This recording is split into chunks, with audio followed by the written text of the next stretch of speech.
This little crew of plants is known as Streptocarpus ionantha, otherwise known as the ever-popular African violet. And I think it just recently got moved over into Streptocarpus, so it was with a separate genus, but now it's over in with the Streptocarpus and a bunch of others.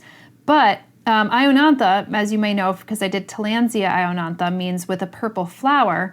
But as you could see, that the cultivars of Streptocarpus have gotten so prolific that there's all sorts of different kinds of colors of flowers of African violets and all different types of leaf shapes, as you could see here. So this is just like a little small collection so I could show you just how varying they are, especially with all the cultivars. I mean, you could see that this one, even though the flowers are getting a little bit past its prime, is a little bit more of a green color flower, which is very unique. And then you have this one, which is quite prolifically blooming right now, that has a little bit more white flowers and a very dark green leaf and a little red petiole. You'll see that this one has a purple flower with a little white edging and a little bit of a lighter colored leaf.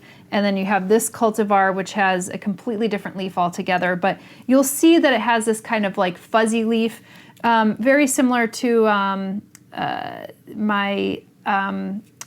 thinking about, Saxiferga stolonifera. I was like blanking on the name for a second there. I'm like focusing on one plant and then thinking about another. It's kind of like when you're trying to think of a song, but another one's playing on the radio and you can't think of that other one. We can't think of the beat. But this one here is a little bit more of a fuzzy leaf, like the Saxiferga stolonifera, or the strawberry begonia, it's often commonly called. And it's one of those ones that if you get water on the leaf, it does have a tendency to look a little yucky. It could get kind of soft or brown spots on the leaf. So some people recommend actually watering them from the bottom up.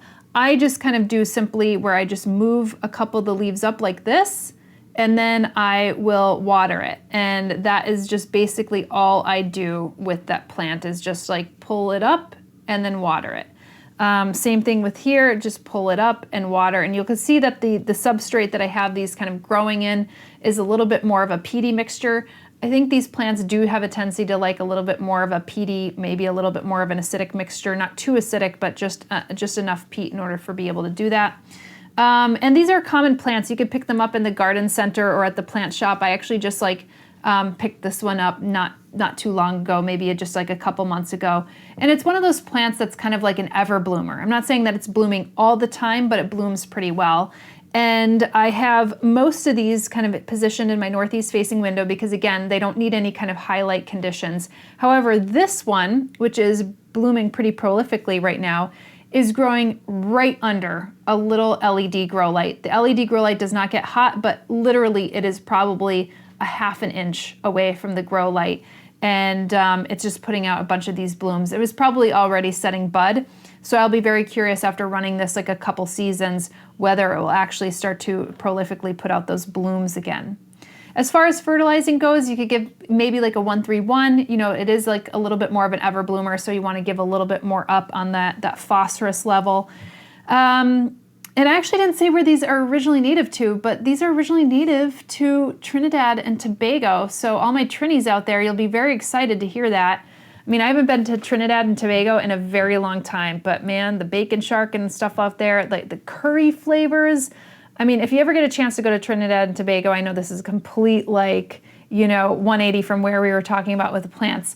But the cuisine out there is just really wonderful, and it's just like a melting pot of all these different kinds of cultures. So really appreciate you guys, all you Trinis out there, and Tobagoans. So anyway, that is where this plant is originally native to, but it's just a very popular plant, especially with all the Gesneriad folks, because there's so many different cultivars and you could collect so many, an endless amount, and you'll never collect them all. But this is Streptocarpus ionantha.